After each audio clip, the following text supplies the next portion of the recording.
Peace and blessings to the family. Peace and blessings to the family. Welcome to the Adrian X broadcast / podcast. And today we're going to be talking about the 48 laws of Black empowerment. Now, a lot of y'all already know about the 48 laws of power by Robert Greene, but this was actually written by a Black author, and this is what you should be practicing versus what you have read with Robert Greene, the 48 laws of power, which pretty much teaches you how to mess over on people. So it's practicing Machiavellian politics. Machiavellian politics is having the heart of a lion but being cunning as a fox.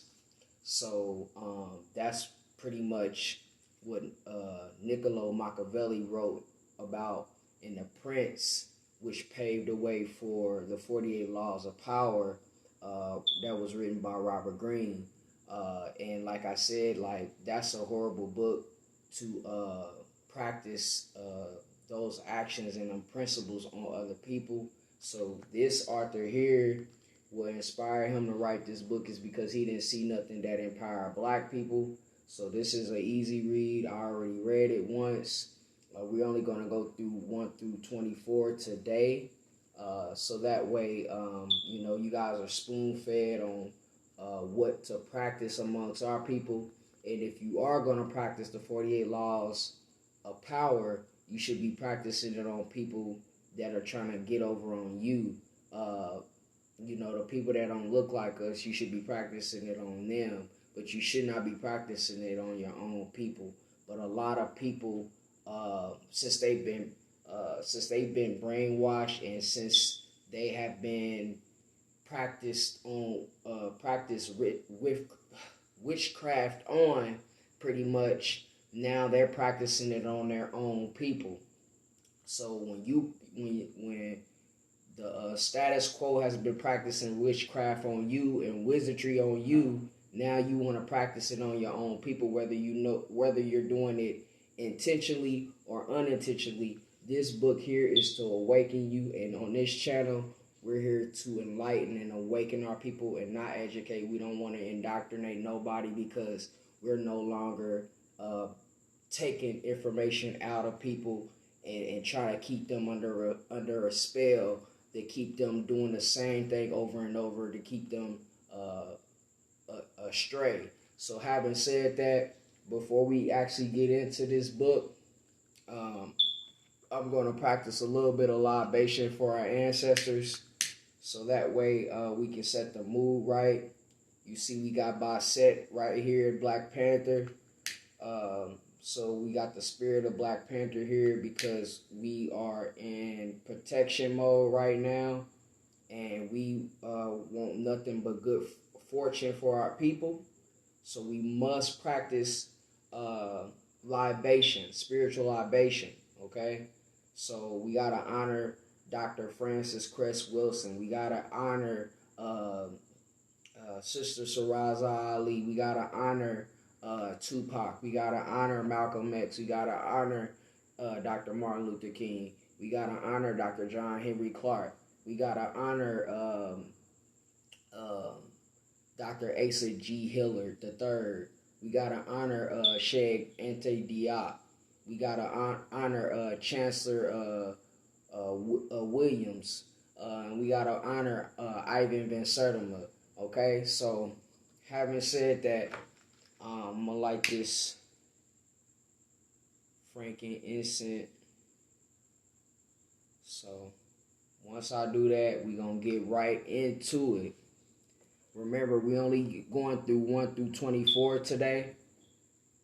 So that way, people understand this. Like I said, this is an easy read.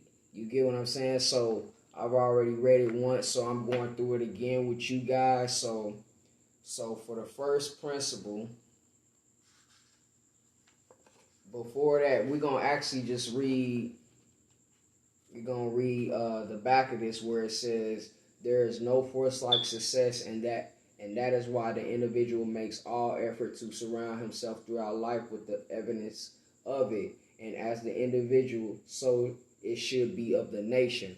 So it starts with self and then expands outwards. That's pretty much what it's saying when it comes to success. You must have success with yourself first, then your family, then your community, and so on and so forth. So having said that, you're going to go through 1 through 24, and throughout this reading process, I'm going to be saying what I agree with, what I disagree with, and what resonates with me. May share my own personal experiences or testimonials or in things of that sort. So having said that, I'm going to go ahead and get started right now. We must not, in trying to think about how we can make a big difference, ignore the small daily differences we can make, which over time add up to big differences that we often cannot foresee. So you could take, for example, this is an analogy. You could take Titanic being one of the things that started off something as minor, like when there was a hole, when they hit the iceberg, and there was like small holes that pretty much caused havoc for the ship to sink. But in this particular case, we're talking about, you know, if you practice small daily habits every single day here and there, it's going to lead up to something enormous for you, a big accomplishment. But you got to practice this every day. You got to practice positive affirmations every day. You get what I'm saying? So whether you listen to positive affirmations every morning like I do to start my day, or you practice morning mantras and meditation, that's something that's important to do because you want to steal that into your subconscious. All right? So having said that, let's move forward. And again, the guy's name that wrote this book, his name is Dante Fortson. All right, so the 48 Laws of Black Empowerment. The concept of Black unity has been a fleeting dream for the last 400 years. If we look at history, it seems that the longer we spend in America, the more divided we become. When Black families were split up, other slaves became their family out of the necessity of survival. But it seems that the more freedoms we get, the more we want to hold each other back, tearing each other down and kill each other off. That's not by accident, but by design. The same tactics used by the slave masters and politicians to tear us apart can also be used to reverse engineer our problems. We don't have to riot, rally, or revolt to make any of these changes happen. There is no group to infiltrate with COINTELPRO, no movement to demonize, and no leadership to kill off or imprison. Not only is Black unity achievable, but is achievable in as little time as it takes for you to digest the ideas presented in this book.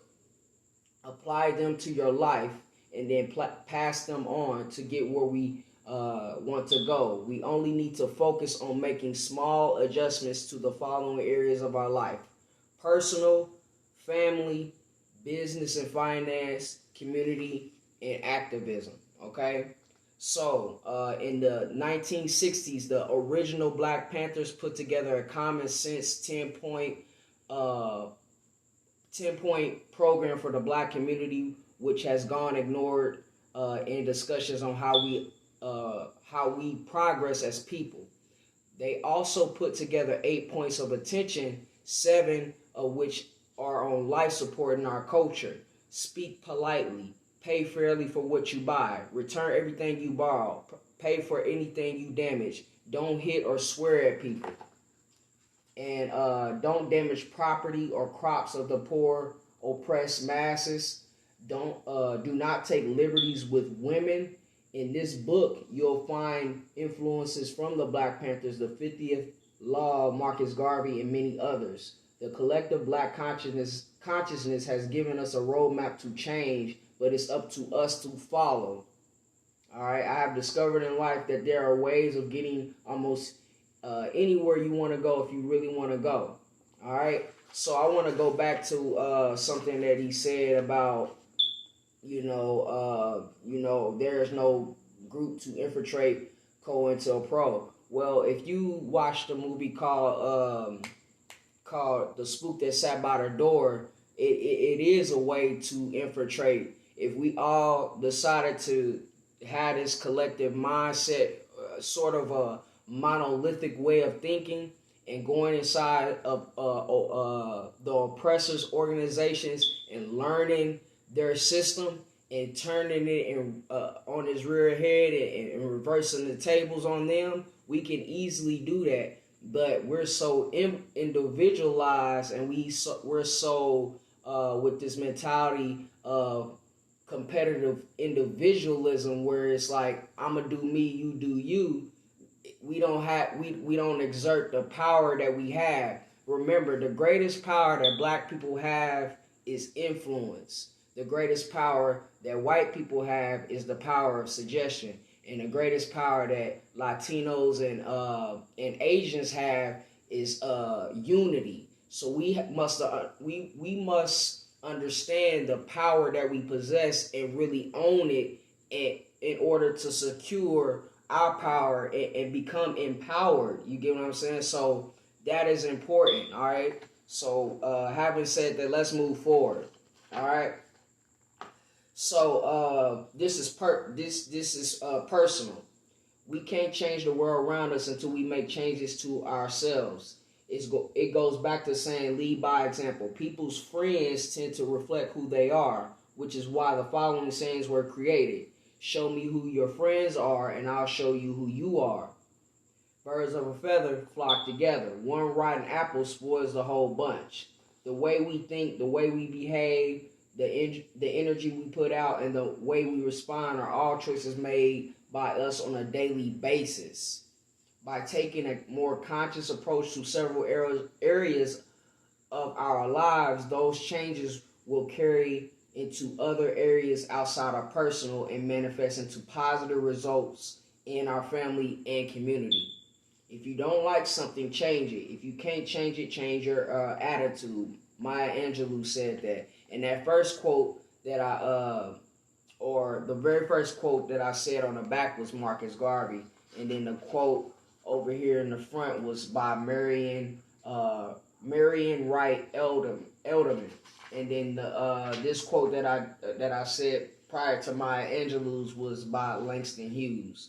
So the first principle, because that was the preface of the book. This is starting with the first law, the first principle. It says, all praises to the Most High. Now, it's the base. I'm gonna preface this before I read this.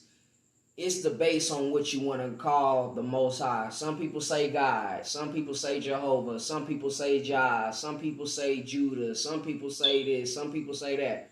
But whatever your supreme deity or supreme being is, whether it be the universe or whatever the case may be, we just gonna put our differences to the side and respect all altars when it comes to this, because this is about empowering us. Remember, that's the whole point of this. Okay, so here he says God over everything. We are naturally spiritual people. Christianity, Black Hebrew Israelites, Islam, Jehovah's Witnesses, Kemet, and ancestral religions all share a common belief that there is something more than the natural world we see. Very rarely do we find a true atheist amongst us, which is why most all put our faith in the Most High God. The root cause of our spiritual division is our inability to agree on the true name of God. Is it Yah, Jehovah, or Allah? To that question, the Bible offers a valuable piece of wisdom. When Moses asked God what his name was, he was given the name Jehovah in the King James Version. But he also revealed to Moses that he was not known to Abraham, Isaac, and Jacob by that name, but by the name God Almighty. Excuse me. if we were to put Moses and Abraham in a room together and ask the name of the Most High God, they'll give different answers. All theological arguments for why it couldn't happen aside. Let me go. All right, they could debate as long as they wanted, and they all be right about their own argument, but they all be wrong about the other person's position, though they serve the same God. By using the title "The Most High," we remove one of our barriers to unity. When I think about this, what he was just talking about, I think about a tree. If you chop that tree down into so many pieces, and you spread it all across the world, you get all the different religions. But the root of that tree is African spirituality. So the pieces that are spread all across the world, it may be Kemet over here, it may be Christianity over here, it may be Allah over there, it may be Moorish Science Temple over here, it may be etc., etc., etc. But the root of it all is African spirituality, and we can't forget the essence of that. And those are ran by universal principles. So having said that, there are so many denominations and factions within our community because we're so diverse in thinking that we have to put our petty squabbles to the side, because at this point the oppressor has his foot down on our necks right now, and we don't have no time to be going through these Daffy debates. And Daffy is a word, by the way. It's not just Daffy Duck, the character. Daffy is a formal term that means ill-mannered,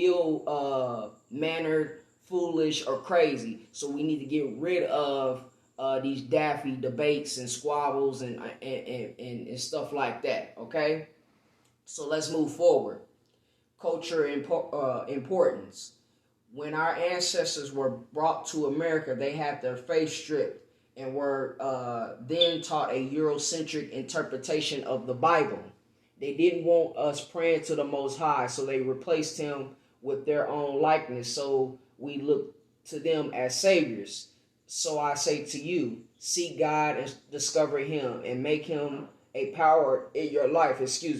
Without him, all of our efforts turn to ashes and our sun rises into darkest nights. Without him, life is a meaningless drama with the decisive scenes missing. But with him, we are able to rise from the fatigue of despair to the buoyancy of hope. With him, we are able to rise from the midnight of desperation to the daybreak of joy.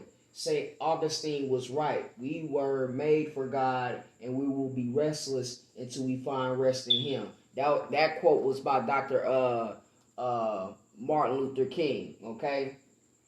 So, number 2 is know your identity, okay? Marcus Garvey said something to the nature about the roots. A tree without roots is pretty much like a man or a woman that really don't know their history. They don't know where they're going. So you must have your roots. You know, every stream, there's an African proverb that says every stream has its source. Okay, so we are the source. So this shit about us being the chosen people, we're not the chosen people, and I'm gonna say that. And the reason why I'm saying that is because we created the choice itself.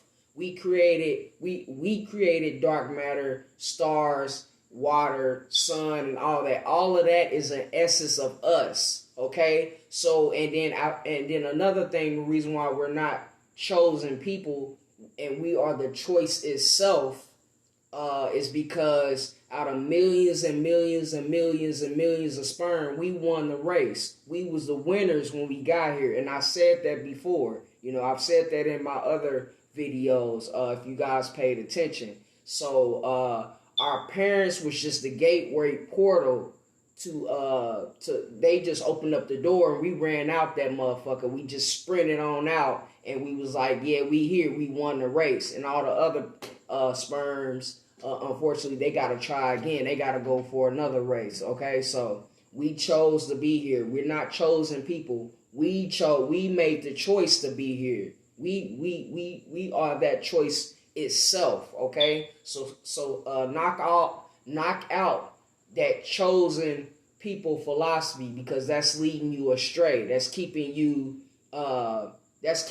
docile, and that's keeping you sheeple. Okay, so you don't want to be a part of that. All right, so let's go into know your identity.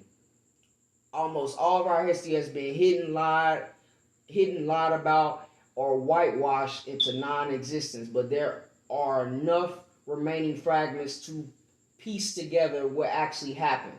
There are maps, journal entries, newspaper clippings, and historical descriptions that the internet has became a repository of information. If we look at the evidence subjectively, there are only a few possible conclusions that can be drawn from it. A great place to start researching is the 1747 map of Africa created by Emmanuel Bowen as a part of his last collection. After that, there is a 1766 French map created by the Duke of Orleans that contains notes about our identity. We've been so caught up, with chasing our true identity that we're often overlooked that's right in front of our face. Knowing who we are and where we come from will put a lot of our current economic and political problems into perspective. Culture importance. Our ancestors had their names stripped.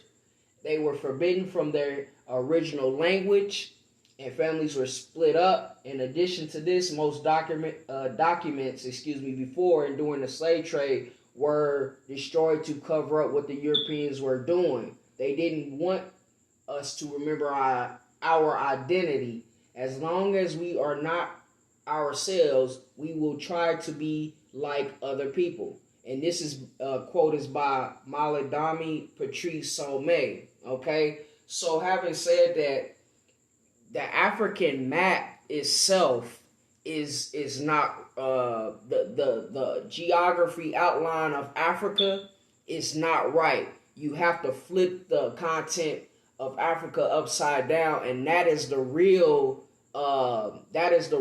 portrait of Africa. Because if you study the Nile Valley, the origins of the Nile Valley, Upper Kemet and Lower Kemet, I've already given a lesson on this like a year or two ago, that Upper Kemet is really south and Lower Kemet is really north. And the Nile River is the only river that goes upstream. Okay, that's because the map of Africa, or a Kabuline, some people say a Kabuline, or Kemet, or Ethiopia, which means land of the blacks, or the crossroads of the blacks.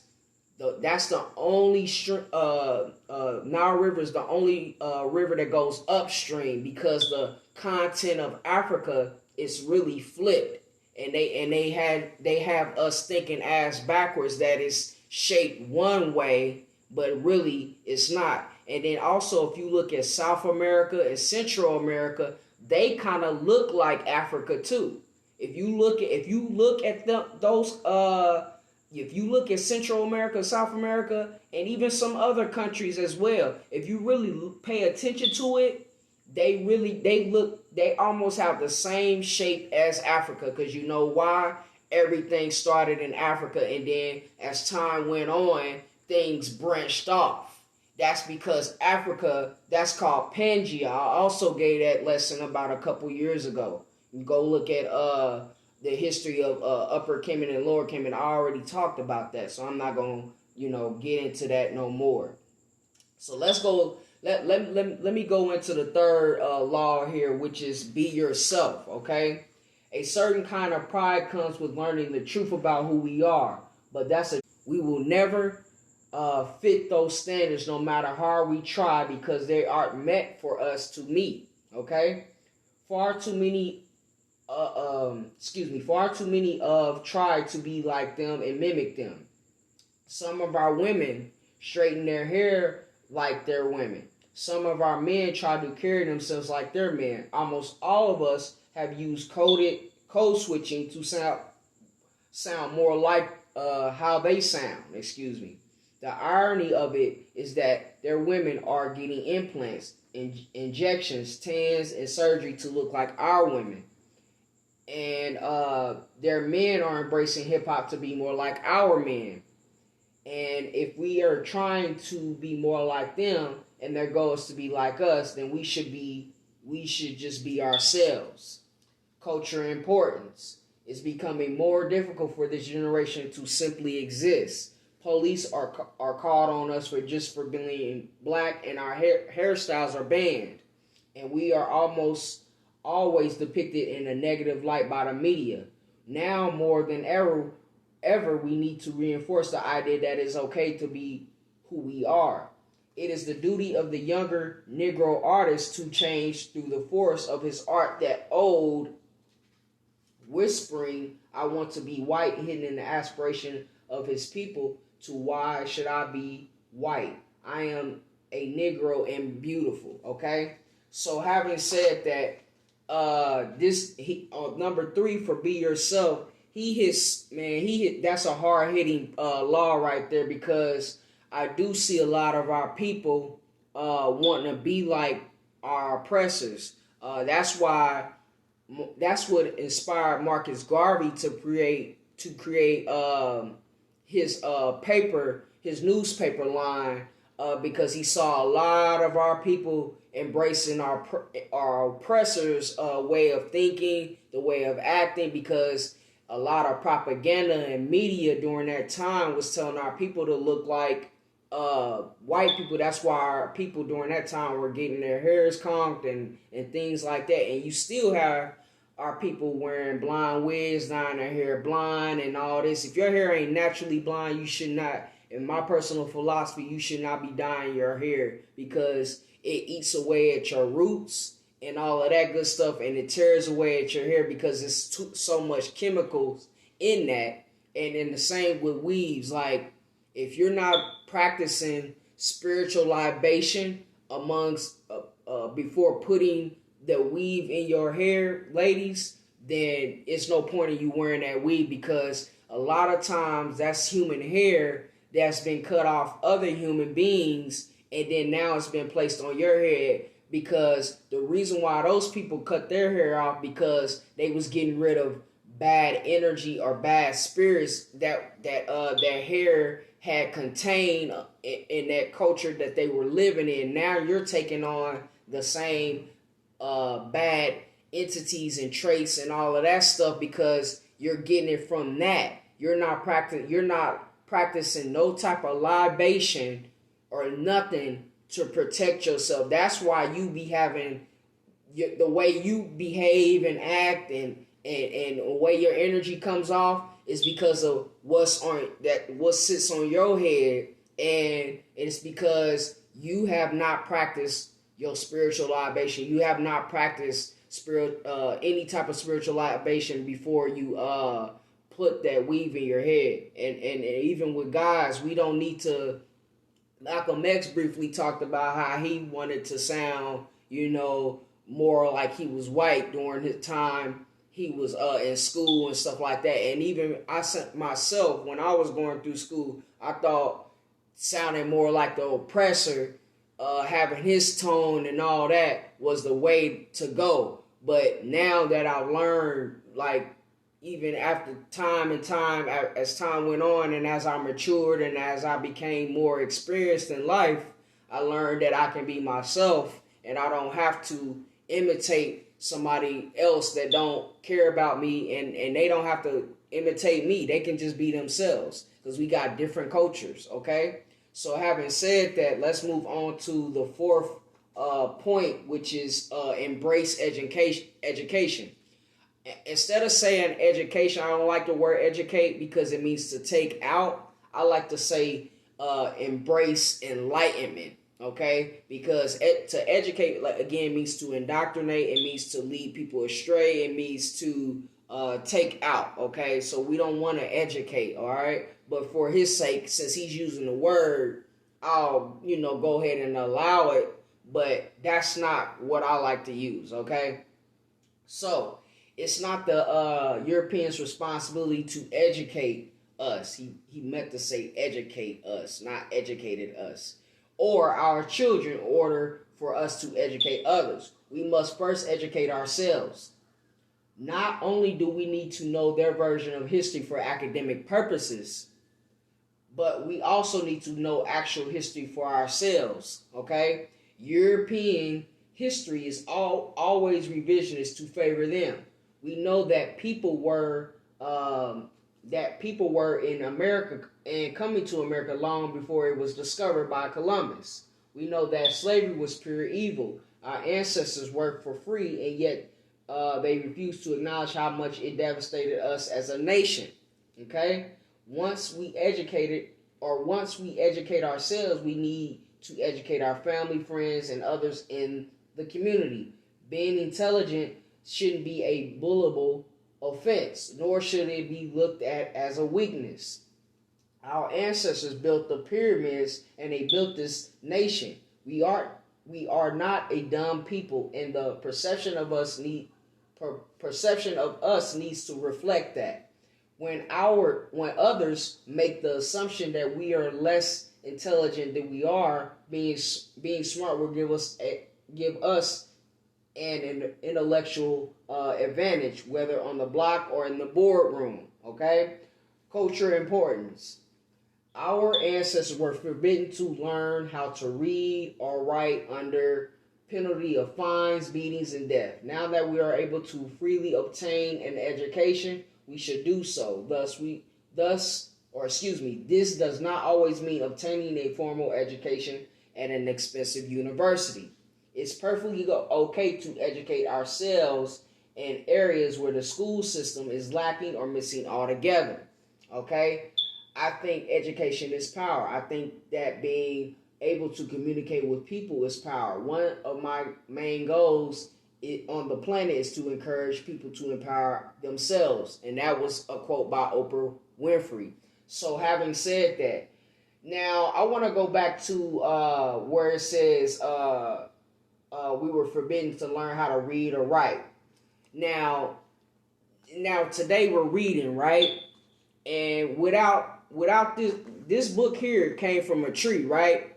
All knowledge comes from trees. So you got to understand, without the tree of life, without the tree, we wouldn't even have this 48 laws of black empowerment. That's where all the knowledge comes from. So we got to understand that even though here we didn't know how to read or write, because under their system, the English language itself, of course we didn't know how to read or write. We understood our own languages. We wasn't speaking English. We were stripped of our native tongue. So we didn't know how to read or write. But once we understood English, the king's English, the English that the king himself don't even know how to speak that good. Once we learned how to master that the language, then we was able to move forward. And great figures like Frederick Douglass and Booker T. Washington, they took it upon themselves to embrace education. I like to say enlightenment or awakening. They took it amongst themselves to do that, okay? So that's what we need to understand when it comes to enlightenment. I like to say enlightenment or awakening, spiritual awakening, spiritual enlightenment, okay? Not education, all right? So let's go to number 5. Celebrate Black History Month or celebrate Black History every month, okay? This goes hand in hand with general education. Learning just a couple of things related to our history every month can be an eye-opening experience. Our culture is rich with inventors, artists, innovators, heroes, and even villains. Black history is too vast to cover up in a period of 30 days per year, and they're currently trying to dilute it even more into Diversity Month. We don't need the approval of people that don't look like us in order to celebrate our own history. We also shouldn't expect them to handle it with the amount of care or accuracy that we would for ourselves. Okay? Ourselves and our children need to understand that we can do more than just handle a ball, rap, dance, sell drugs, pimp, hustle, and entertain people that don't look like us. Our people are just some are some of the smartest people on the planet. The following are just a few black inventions that get overlooked every Black History Month. Transport refrigeration was invented by Friedrich M. Jones. Open heart surgery was invented by Daniel Hale Williams. Traffic lights were invented by Garrett Morgan. Light bulb filament was invented by Louis Latimer, which was stolen by Thomas Edison. He stole that invention from him because he didn't have, I don't believe he had the money at the time to get that patent. So Thomas Edison was able to take his idea and run with it. And that's how he became known as, he was the person that invented the light bulb. Thomas Edison didn't invent shit. All right. So having said that, the next one is synthesis of medicinal drugs from plants. The entire modern pharmaceutical industry was invented by Percy Levine Julian. Nowadays, the pharmaceutical industry ain't shit either. It ain't the same as how Percy Levine Julian made it, which was from synthesis of medicinal drugs from plants. You hear that? It's from plants, not from coming from all this different shit that we don't know the ingredients to, and it's killing us and it's making us worse, and it's coming with different side effects and all type of shit like that. It ain't about that. Now it's far different now, okay? Because the pharmaceutical industry, their biggest motto is a cure customer is no customer. So they gotta keep you coming back for more when it comes to mental deficiencies and physical deficiencies. You're supposed to get an overall good health when you go see a doctor. You know, at least when it comes to Afrocentric way of doing things, we have herbalists, we have priestess and priests and things of that sort that practice understanding the knowledge of the food is thy medicine. Amenhotep was the greatest multi-genius on the planet because he understood that. All right, he understood that the food was thy medicine. All right. So having said that, let's go to the next one. Oh no, we still on number 5. So let's keep reading. It's not the responsibility of our people that don't look like us to teach us our history to our children, or to us or our children rather. It is the responsibility of black parents to teach black children about black history. Culture importance.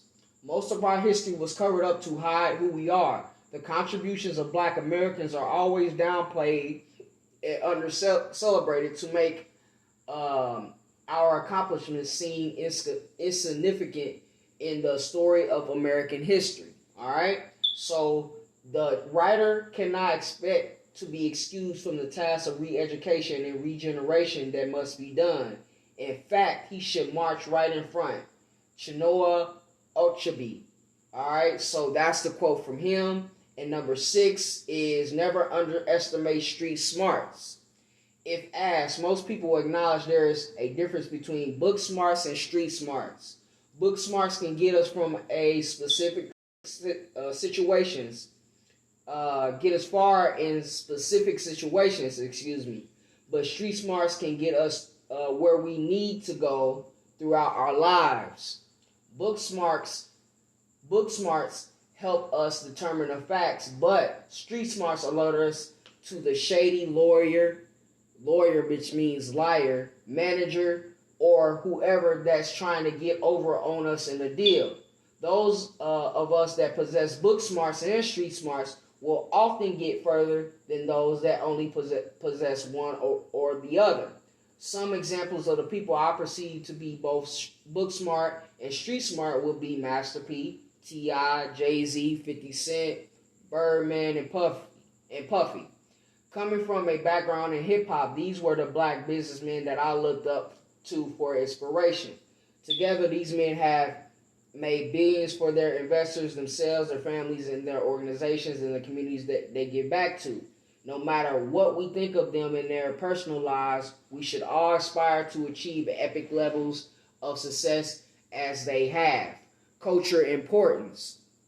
Most of our survival in America and other parts of the world has been based on street smarts. Our ancestors were forced to survive in a land without their own resources, language, or the ability to read and write. Many of us alive today do not have degrees or a formal education. Most of what we've learned from living life. Never take this for granted, because many people that don't have street smarts are passed up by those that do. Not a this is a quote now. Not a Harvard type education, just not a sticking up a liquor store type of education. That's a quote by Chris Rock. Okay, so it, like, pretty much what he's saying is that you gotta be balanced when it comes to book smarts and street smarts. When I was younger, I was more book smart. It wasn't till I got older and I learned the ways of the streets and how and getting messed over on and things of that sort. I learned the hard way that, the streets don't really love you like they claim they do. You know what I'm saying? So you gotta have both, like he says, like he already emphasized. So I don't want to, take it even more, because he already hit the nail or the hammer on the nail. So I'm gonna leave it at that. But let's move forward to number 7. Know your strengths and weaknesses. A logical person understands that we have our strengths and weaknesses. A person that knows who they are possesses book smarts and street smarts, can identify what their strengths and weaknesses are. One of the hardest things to do is honestly assess ourselves. We all love to believe that we're better people than we are in certain areas, but we aren't perfect, and that's perfectly fine. Once we assess ourselves, we can start to make our weak points stronger and our strong points even better. If you know someone that is strong in an area where you're weak, learn from them and learn to work with them so that you can help each other compensate. In fact, if you're comfortable enough, assess each other to see what others perceive your weaknesses to be. This will only lead to more personal growth in the future. If you're in business, it's important to know when to hire someone stronger than you in certain areas. Taxes is one of these areas. Know your limitations. Successful people don't get to where they are by trying to do everything alone. No man is an island, and successful people build teams to make each other stronger. If you don't understand yourself, you don't understand anybody else. And that's a quote by Nikki Giovanni. Now, having said that, it's a lot of people that has this flunked out way of thinking that they are self-made or they're so independent that can't nobody tell them nothing. Now, I have to put this out there again, like I have before in the past. We're all interdependent beings, meaning that we're one unit. So we're not independent from air. We're not independent from the sun. We're not independent from trees. We're not independent from that car that you're driving. We're not independent from this home that you're living in. Everything is interconnected. So some of our women, and I'm not talking about all, even though it may feel like it. Some of our women have this mentality that they're Miss Independent, and if you're Miss Independent, if you have this way of thinking, you have to get out of that way of thinking, because it's detrimental to our society. And the same with men. If you got this way of thinking that you can just do shit on your own, there's no way that you're going to be able to do it yourself. Because if you have this way of thinking, I suggest you just build your own autonomous, you go to an autonomous zone where you can live by yourself, and you try to build everything up yourself from scratch. And that's going to be a mighty task. That house that you live in, or that apartment that you lived in, was built by a man or a woman or whoever the case may be. So you didn't just appear in the house. That car you're driving was built by somebody. Okay? So having said that, nobody's independent from nothing. Okay, that money that you got in your pocket, that was made from somebody else. It was printed out before it was actually given to you. So you having that money is not making you independent. Okay, I want to just let you know that. All right, we're all interdependent beings, and we need to get out of this mindset that yeah, I'm independent and I'm this, I'm that. Nope, you're not. We need to practice Ubuntu. Ubuntu is I am because we are because I am. Alright, so that way of thinking is flunked out. And my lingo, flunked out, means that it's foolish, it's daffy, it's ill-mannered, it's crazy, okay? It's half-baked mentality that we have, okay? So let's go to number 8. Number 8 means, it says, know when to be a follower. Now, for me personally, I'm not going to say, I don't really wholeheartedly agree with that. I would say, know when to be coachable, or be teachable, okay? But as far as following people, it's okay to be influenced by somebody. It's okay to be inspired by somebody. But I don't condone the following people, because when you follow people, sometimes you get led astray. Like people, for example, the church, Christianity. A lot of people don't read the Bible. They just follow everything their pastor says, and they just get led astray. Okay? There's an African proverb that says, if someone entices you to go astray, then it's up to you at that point to entice yourself to return, meaning that you have to find your way back on your own now, okay?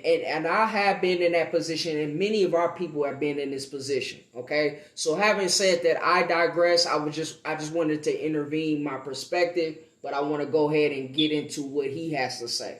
All right? Everyone wants to be the HNIC. That means head Negro in charge, and that's understandable in most circumstances, but there's no shame in knowing when to follow the lead of someone else.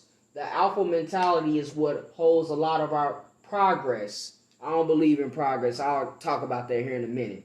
Progress back. Progress back. We make it about competing to see who's an alpha and who's beta. But with no clear plan where the alpha intends to lead. If you don't have a plan to lead, then you follow and help the leader get to where they're leading to the best of your ability.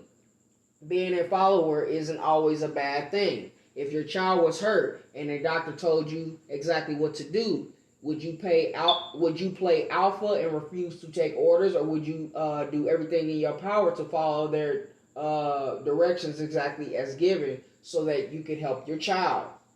We would all do the latter. We should take this same attitude when it comes to our own people. This ties back into knowing our strengths and weaknesses. Culture importance. People like MLK and Malcolm X wouldn't be who they are if it weren't for their supporters. Harriet Tubman couldn't have led people to freedom if they weren't willing to follow. Okay, and he spec a parable unto them. Can the blind lead the blind? Shall they not both fall into the ditch? Luke 6 or chapter 6:39. So I want to go back to that. Like, I get what he's saying. I get the analogy that he is using. But again, I go back to being coachable or being teachable. It's a time where you have to be coachable, and it's a time that you have to be teachable, where you got to understand that a true master is always in learning mode. It's okay to learn from other people.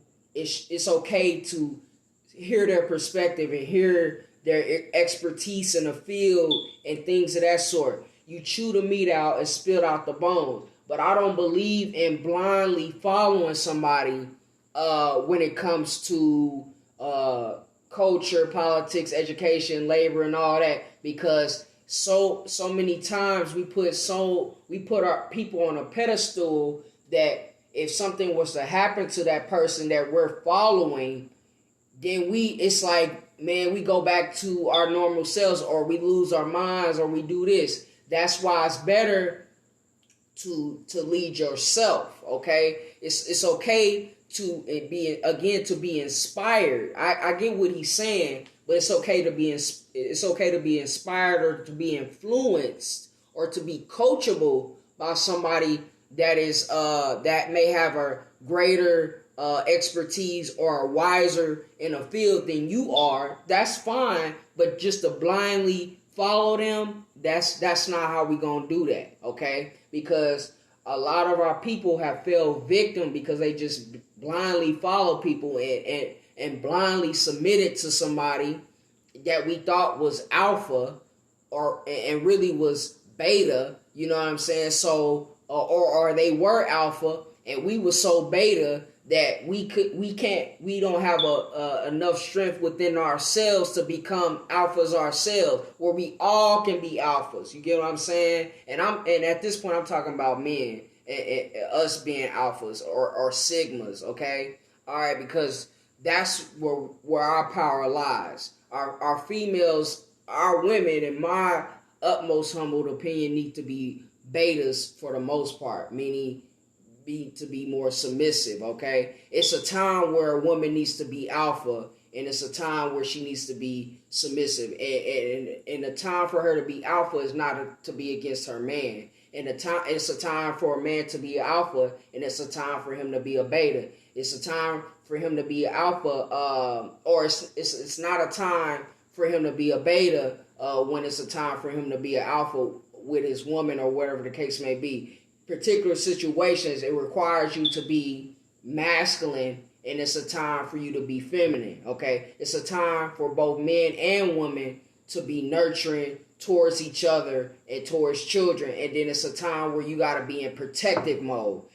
Like, for example, if a mom sees her baby about to get crushed by something, that inner She-Hulk comes out of her to raise that car or wherever she got to pick up to get her baby and save her babies. That's the time where she needs to be alpha. And then if her child gets hurt or something, that's the time where she got to be more beta, and she got to be submissive, and she got to be nurturing and caring towards the child. And the same applies for the man, because naturally speaking, men and women have both masculine and feminine traits. It's just particular circumstances, and it's a time and a place for everything. You cannot always be alpha in every situation. You cannot always be beta in every situation. You have to use discernment and know when it's a time to be alpha, and you got to use discernment and know when it's a time to be a beta. All right. So having said that, I digress on that. I'm moving forward to number 9. So number 9 is question your pastor. Okay, knowing who is to follow is just as important as allowing yourself to follow. In the black church, it is considered borderline blasphemy to question a black pastor. It doesn't matter which religion you follow, you need to question the leader when the leader behaves or teaches in a manner that does not lead to the betterment of our people. Okay? While you should double check all doctrine, this is more so about how the money is handled. Ask if you can sit on a board meeting or financial meeting if your place of worship offers it. If not, ask if you can see the books. If your money and it's your money and you have the right to know where it's going. All right. If they refuse and then they then take your money elsewhere. Okay. If it seems like they're misusing or misappropriating funds, take your money elsewhere again. For far too long, hustlers in suits have been using the black community as a personal piggy bank for posing as preachers, prophets, and apostles. Okay? They then take that money and spend it on luxuries made by people that don't look like us. This has to stop, and we don't have to say a word. And all we have to do is remove our money from the equation, and their skin will fall apart. If you do not have a chance to sit in and everything looks looks up on the up and up, that continues to support your place of worship, especially if it's within our community.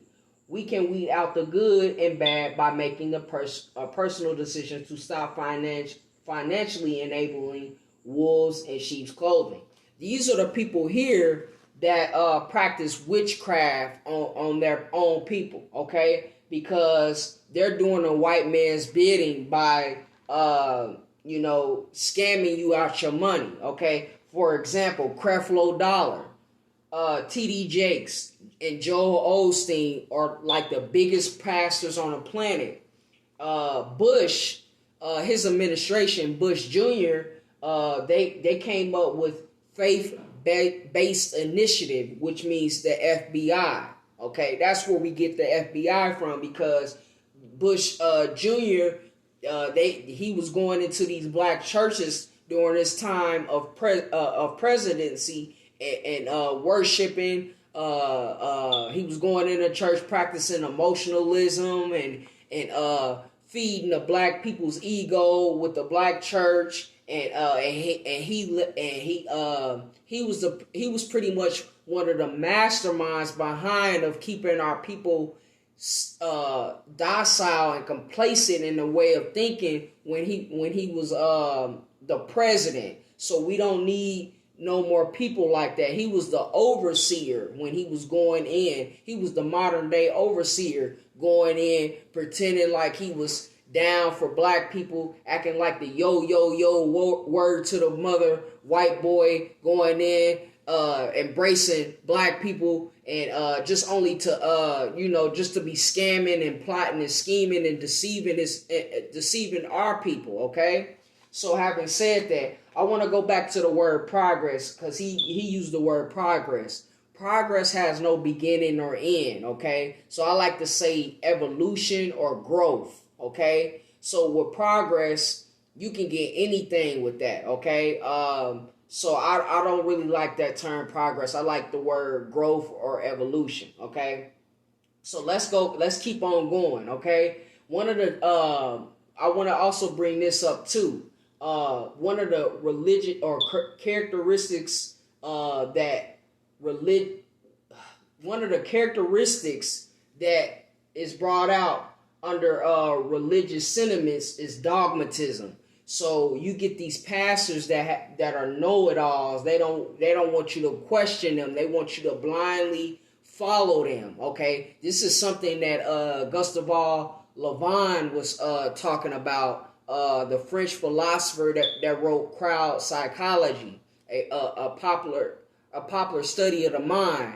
He talks about this. And then another thing is it puts you in an opposition to those that you disagree with. So if you question him, it automatically puts you in a position where you in an opposition to him. So no question, you just gotta blindly submit to him and to God, okay? So he's the messenger for God, okay? So you have to just blindly accept everything that he tells you, okay? So that's no longer a no-go, okay? So we're not going to do that. If you go to the church, I'm not saying all pastors are bad, but people like T.D. Jakes and Joel Osteen, listen to his name, Creflo Dollar. Why would you go to a pastor that his name is Creflo Dollar? Come on, man. That don't even make no sense. His name says it himself, Creflo Dollar. He's all about the dollars. Come on, man. Dollar bills, y'all. That's what he's about. So that's what he's about, man. So you gotta question your pastor, okay? So let's go to culture and importance. Black church leadership has historically been viewed by the United States government and other organizations as a means of controlling the black community. Black pastors were paid off and indoctrinated. I already talked about that. Bush Jr. administration came in and infiltrated the churches, okay? Dr. Umar Johnson also talked about that as well. So shout out to him too.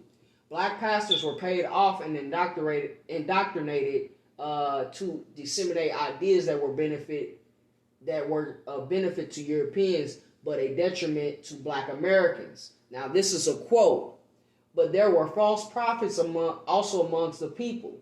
Even there shall be false teachers among you, who privily shall bring in damnable hearsays, even denying the Lord that brought them, and bring up themselves swift destruction. Peter 2, chapter 2, verse 1. Okay, so that is something from the Bible. So having said that, go listen to J. Cole's song called "False Prophets." If you want to better understand that, go to that hip hop song. So number 10 is embrace technology. It seems like our people are always the last to embrace new technologies. Not only do we need to educate ourselves about what technology is available to us, but we also need to start learning how to implement that technology into our businesses and personal lives beyond being consumer.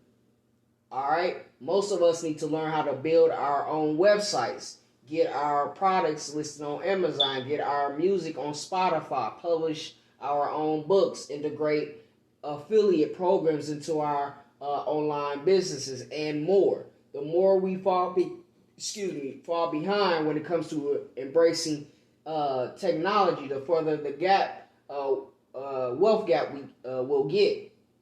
Every major social network and e-commerce site is owned by people that don't look like us. While it's unrealistic to think that Facebook or Amazon are going away anytime soon, it shouldn't stop us from building our own online communities.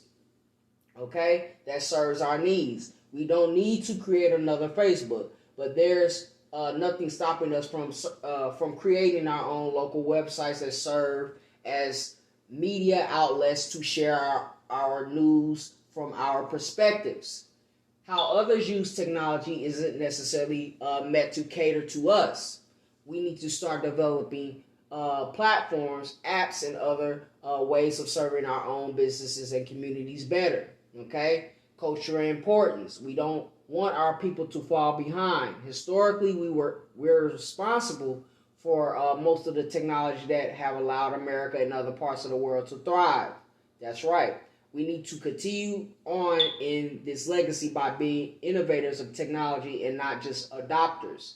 I'm a woman who came from the cotton fields of the South. From there, I was promoted to the wash tub. From there, I was promoted to the kitchen cook. And from there, I promoted myself into the business of manufacturing hair goods and preparations. I have built my own factory on my own ground. That's a quote by Madam C.J. Walker. So having said that, we invented the compass. We invented toothbrushes. We invented washing and dryers, cars, and all this stuff that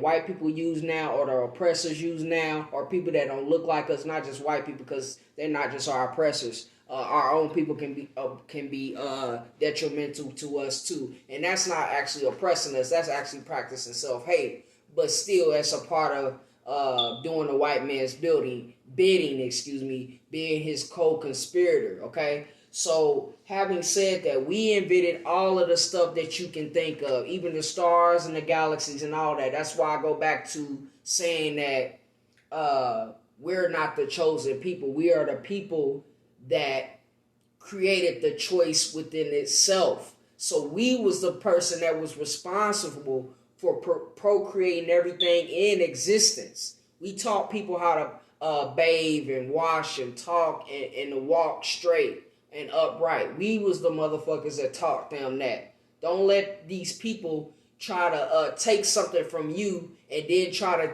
get you and then they try to sell it back to you, and they charge you a hefty price. But motherfucker, I the one taught you that, and now you trying to get me to buy back what I taught you?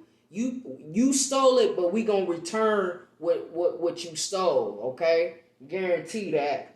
So having said that, whether we intellectually do it, whether we physically do it, whether we spiritually do it, whether we politically do it, If you a father, if you a doctor, if you a teacher, if you a politician, like Dr. Khalid Muhammad said, any of them professions, add revolutionary in front of that. You have to be a revolutionary florist, goddammit. You gotta be a revolutionary teacher, goddammit. You gotta be a revolutionary mother. You gotta be a revolutionary granddaddy. You gotta be a revolutionary child. Shoot, 3 years old. Yeah, you gotta be revolutionary too. You gotta instill it into them so they can start teaching the other 2 and 1 year olds to do the same thing. All right. So we not gonna play no games today. We ain't playing no game. That's why Panther right here. That's why Bicep right here. Okay. We not playing no games today. We gonna tell shit like it's supposed to be right now. All right. So having said that, let me see what else that I want to say on here. Also, he brought up we need to build our own platforms. Right now, what I want y'all to go do is go support your boy Yarima Karama, who I interviewed not too long ago. He has his own app. Go support Melanated People. That's another app. Go support. It's the black version of YouTube. On the Wake Up Radio. That's the black version of YouTube. Go. That's a platform I'm on myself. You get what I'm saying? So go support these platforms. It's not a question. You in the age of information, ignorance is a choice. All right, you got a handheld freaking computer in your pocket. You need to use it. All right, it's no excuses no more. Go buy black. Go find the nearest one. Or do online shopping by black. I do that all the time. Okay? Uncology. Ancient Aura. Those places, I just gave you a few places where you can go support online platforms and businesses. It's not no excuse no more. Alright? So let's move forward to number 11. 11. Know your worth. Okay? One of my favorite stories is how Master P turned down $1 million offer because he knew that he being offered $1 million, he was worth a lot more. Okay, our entertainers are often lowballed in their contracts because these companies understand our worth. Because our experiences, we often undervalue ourselves. It seems like the opportunity being presented can change our situation for the better. If you currently work a 9 to 5, set a realistic minimally hourly amount that you want and get it. If you own a business, figure out how much you want to make and make it happen. If you're an entertainer and you're being offered 15% and you know you can match that on your own with 1/6 of the fans, go independent and cut out the middle man completely. No 360 deals. Rap stars and hip hop artists and all that. Don't be getting no 360s. Alright? So don't sign anything or accept any job that undervalues you. That's how they've been getting rich off us since the beginning. It's the same mentality that prevents them from paying reparations to us while they pay them to everyone else they've done wrong.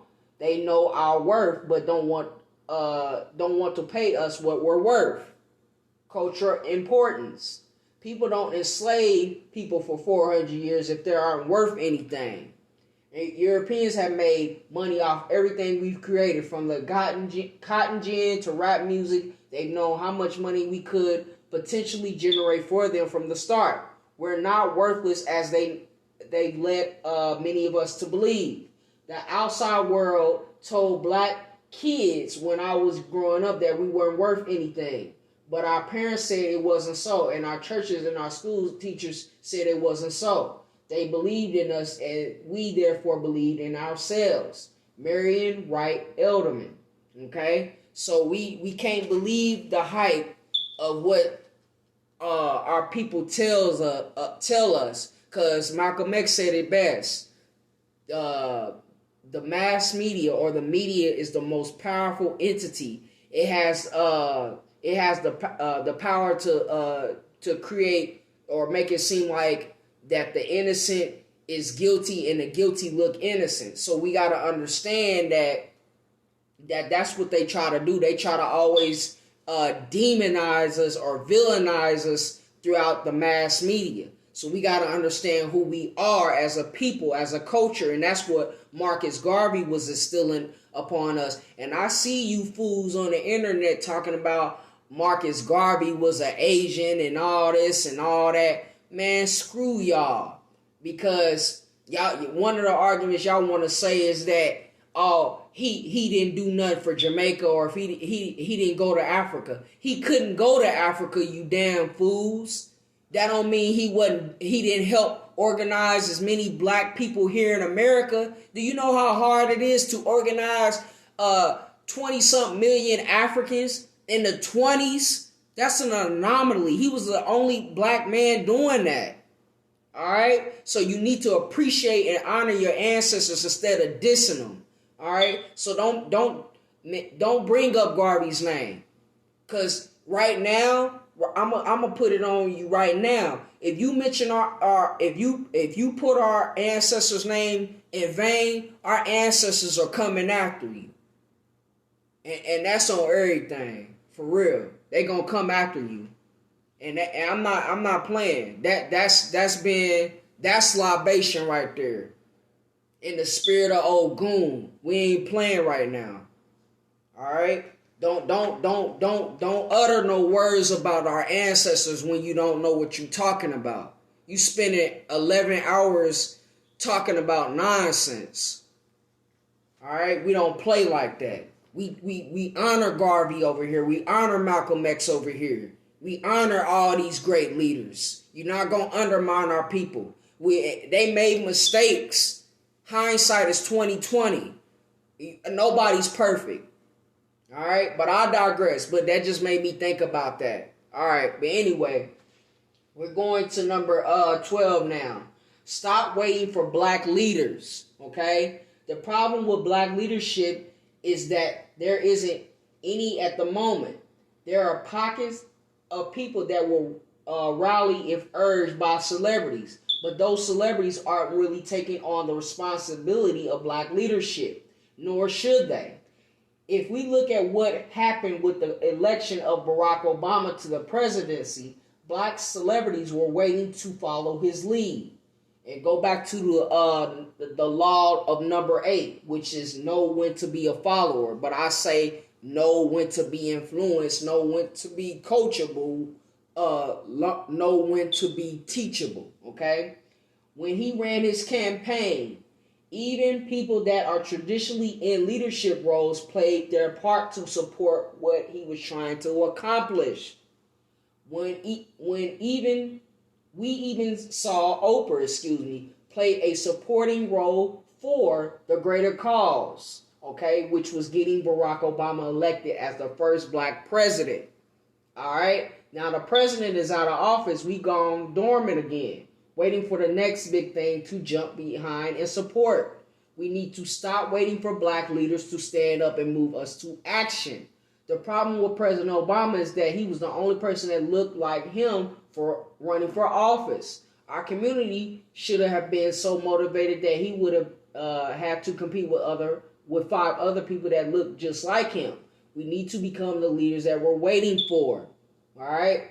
Cultural importance. Traditionally, black leaders have come in the form of men of faith. Many of leaders in the church today don't want to rock the boat or lose members, so our expectation for a black leader with an unapologetically black cause should be low. Movements will come and go, but the black leaders of the past may just be a thing of the past. Change will come change will not come, if we wait for some other person or some other time. We are the ones we've been waiting for. We are the change that we see. That's a quote by Barack Obama. Now, I agree with Obama on that quote, even though I don't agree with what he did during presidency. And I got some, I'm kind of skeptic about him as far as the pedophile ring and all that type of shit, because he had Hillary Clinton a part of his administration. She was the Secretary of State and all that stuff. So I don't know. I want to say he was a part of that pedophile ring because it's damning good evidence and all these coded languages that WikiLeaks and all that came out with Hillary Clinton, and they using all these different languages for Pizzagate and all that. So they may be a part of all that shit. I'm gonna just say allegedly, because on the internet, if you say, oh, this person was this, then you gonna get canceled by somebody. And I don't got time for you flunked out ass motherfuckers trying to cancel somebody just because we say what's in front of us. It's tons of evidence on it, but again, I'm saying allegedly, because I don't want nobody saying, oh, he's this, he's doing this. Well, y'all need to shut up and do some research, okay? And I don't agree with Oprah either, because Oprah, even though she's the anomaly, she's like our Madam C.J. Walker now. You know what I'm saying? Because she's the first black woman billionaire in America. But a lot of the stuff that she has done to undermine black people, I wholeheartedly disagree with her. Especially when it came to like Kobe, Michael Jackson, her and Gayle King. No. They can go somewhere else. They coons in my eyes. I don't care what other people say. Everybody else may have something else to say, but I go by what they have done on TV, okay? And what I've read and what I've researched about these people. So all these people that he put in this book, even with Jay-Z, some stuff, people accused him of stealing songs. Kid Capri just recently came out and said he stole the Hard Knock Life song to him, but the only reason why he didn't get mad at him is because he ended up winning a Grammy off of it. So that kind of shut Kid Capri up because he got a Grammy out of it. But at the same time, I've heard Jay-Z has done shady business deals too, but that's allegedly, so I'm treading lightly with my words, okay? But at the same time, I can understand why in some aspects you can be inspired by people that are on that higher echelon when it comes to knowledge and money and all that type of stuff, but you still got to be mindful of the scales. Are they balancing the scales of righteousness? If their righteousness is more high, or are they balanced? You get what I'm saying? Or they're leaning more towards wickedness. You get what I'm saying? So it's a time for you to practice that dark light. It's a time for you to practice that light, the lightness. Okay, so you have to know when, under certain circumstances, to practice that. You're not always supposed to be happy-go-lucky, and you're not always supposed to be practicing evilness, or I shouldn't say evilness, but you shouldn't always practice something that is deemed to be lower. You get what I'm saying? It's a time to be higher and it's a time to be lower under certain circumstances. But that's when you use discernment, okay? Because you can't be in certain situations, you can't be one way all the time, okay? It's just not possible. You have to make adjustments to your characteristics and to who you are in order to get a good outcome, okay? All right? But you want to do it in a righteous way. You want to be righteous, okay? So having said that, we're going to move forward to number 13, all right? So number 13 says, don't let people kill your dreams, okay? Our ability to dream is what pushes us to be more than what we are. Unfortunately, there are haters in the world that try to kill our dreams just because we express them. When I use the term hater, I'm not using it in a general popular overuse of the word to describe anyone that doesn't like you, but in a more specific way. When a person tells you that you can't do something or tries to discourage you, it means that They either don't have faith in your ability, or they don't want you to succeed. Okay, either way, that person is not in your corner, and you need to get rid of them, regardless of who they are. Allowing these people to remain around us or have access to us will ultimately bring us down and prevent us from achieving our goals. Okay? They will badmouth you to others, leak information about you for money, anything else that they can do to sabotage you in the long run. Let these people watch you succeed at a distance. Okay? Culture importance. This was literal just a few decades ago. Dreams of getting an education alongside white kids or being able to date anyone we wanted got many of our people killed. Now that those times are over, we need to make sure to honor their sacrifice by always striving to achieve ours. Every great dream begins with the dreamer. Always remember you have within you the strength, the patience, and the passion to reach for the stars to change the world. That's a quote by Harriet Tubman. And just because you're dating someone outside your race, that's fine and dandy, but the oppressors gave you that power to do so. If it wasn't for them, you wouldn't be dating that person outside of your race, and that still makes you a bad buck and a bad wench too. That don't mean you're not a bad wench or a bad buck. So having said that, so make sure that you don't let people kill your dreams. There's a lot of people that are haters and naysayers, and they want to throw out these negativities and all that. You just need to have that inner voice, that inner guidance within yourself, and accomplish what you're set out to accomplish. Okay, regardless of that, a strong man walks alone. A weak man walks with the crowd. Bruce Lee said something to that nature. I may have put it in my own words, but he said it's something to that nature, okay? So let's go to number 14, okay? Change your mentality.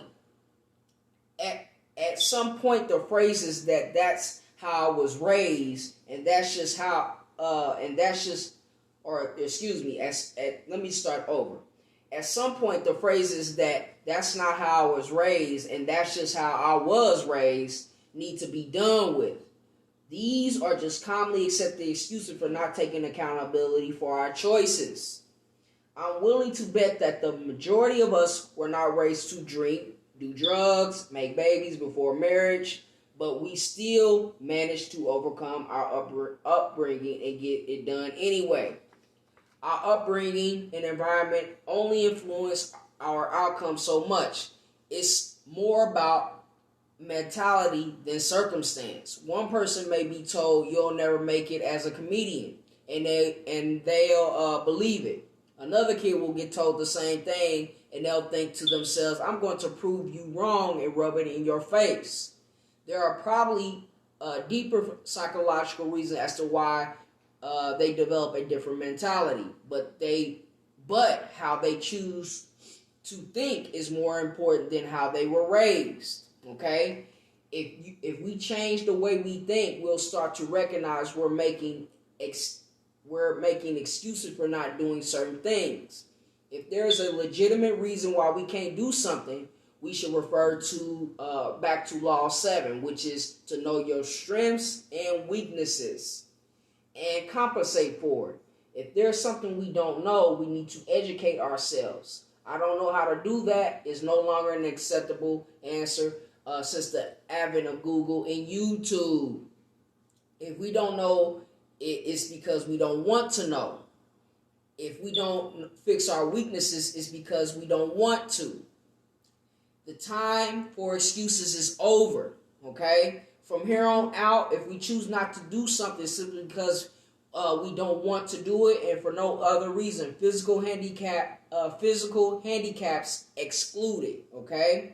Culture importance. During slavery, children were raised to always address white people a certain way. Always behave a certain way around white people and never ask questions. At some point, our people stop thinking that way.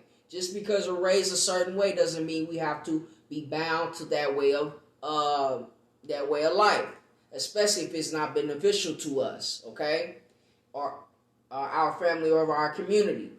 What you're supposed to do when you don't like a thing is to change it. If you can't change it, change the way you think about it. Maya Angelou said that. Hold on, y'all. I gotta plug in my charger real quick, cause my phone about to die on y'all.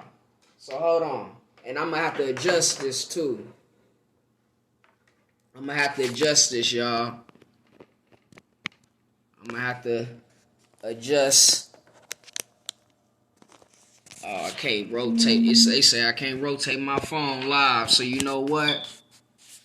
I'm gonna do what I can before the end of this live, y'all. So y'all gonna have to bear with me. Alright? So it says I can't. I'm gonna plug this mug in anyway because I don't want it to die. So y'all gonna have to bear with me. Hold on.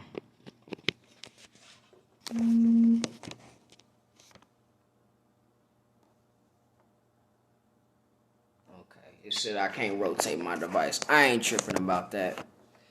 The most important thing is the message, y'all. So we gotta get this stuff right. Alright. So going back to this. So we live, like I said before, we live in an age of information. Alright, where you got a handheld computer in your pocket. There's no excuses on how to learn something new. So you need to make sure you study what you want to perfect, okay?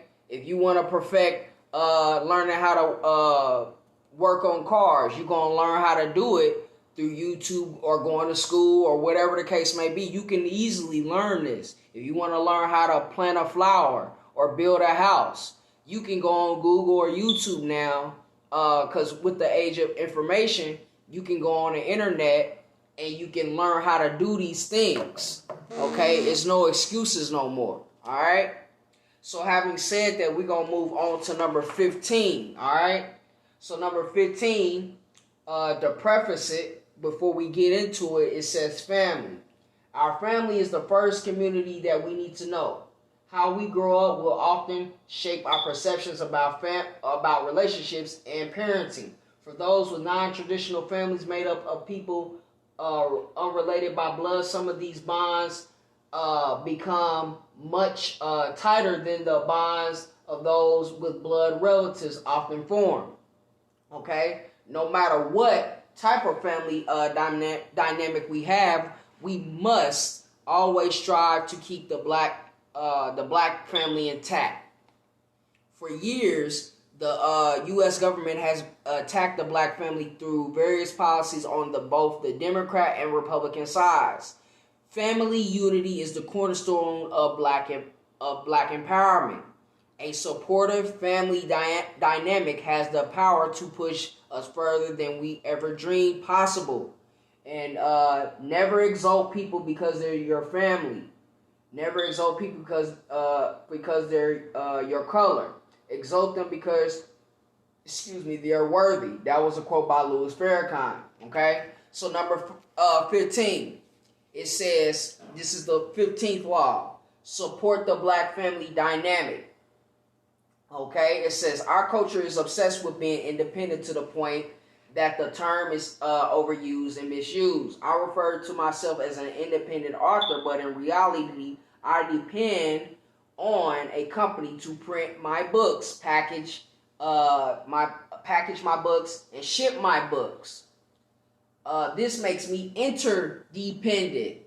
Okay? This makes me interdependent. Interdependent is what we all are. Okay? Independent musicians depend on a team of people to help them succeed. Independent filmmakers depend on actors to bring their projects to life on the screen. It is the myth of independence. that has led to the glamorization of single parents.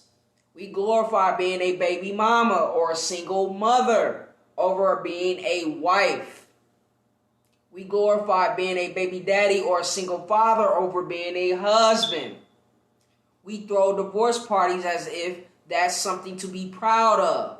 To incentivize this, the welfare system often pays out more money to black women without without a man living in the house.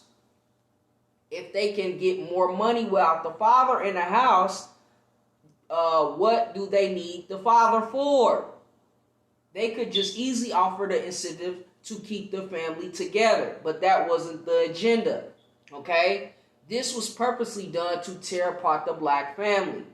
This isn't said to blame the black woman, but it was a very real and strategic move by the United States government to destroy the black family dynamic.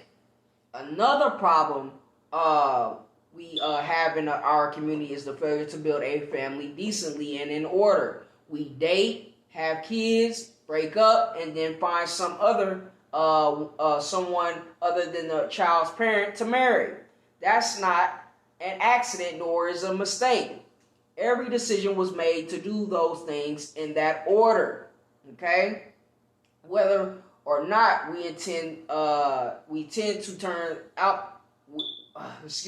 Whether or not we intend them to turn out that way. This goes back to law number 14, which is change your mentality.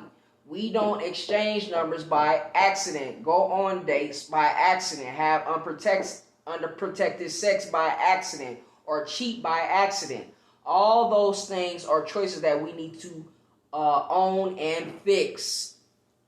Children don't decide whether or not they grow up in a household with a married mother or father. We do. If we want to create a family dynamic, then we need to marry before have children. This means that we choose to either abstain from sex or only have protected sex until we can create the environment in which we want our children born into. Anything other than that is just an excuse. Now, Sister Shiraza Ali has addressed this many times in lectures and her books and all that, and Dr. Francis Cress Wilson, as well as other notable black people, has addressed all of what this man has said. Now, I'm not saying all women, so I don't want no knuckleheads and beta males and overly aggressive alpha women, females coming on my page talking crap. But a lot of y'all, not all, some of y'all are having babies on purpose because y'all wanna receive money from the system.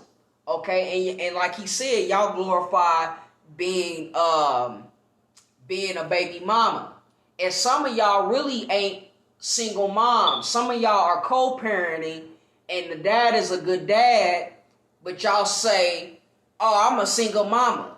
No, you're not a single mama. You're a co-parent. Let's get this right. We gonna get you right today. All right, we gonna get you right today. You're not a single mama. You're a co-parent. If that daddy doing his job, you a co-parent. You're not a single mama. And the same go with the daddy. If that mama doing right and y'all just can't get along and you mad at her because she won't be with you, y'all co-parenting. Y'all, it's not no single shit. And if you can marry, if y'all don't love each other and y'all happen to have a child, if they did it in their 30s, 40s, and the 50s, why can't y'all marry and learn how to love each other as y'all grow in the marriage? Why can't y'all do that? Why can't we do that? That's what they did back then. If my dad, if my great granddad or my great grandmother or great grandmother got pregnant, they got married. It's nothing wrong with doing that.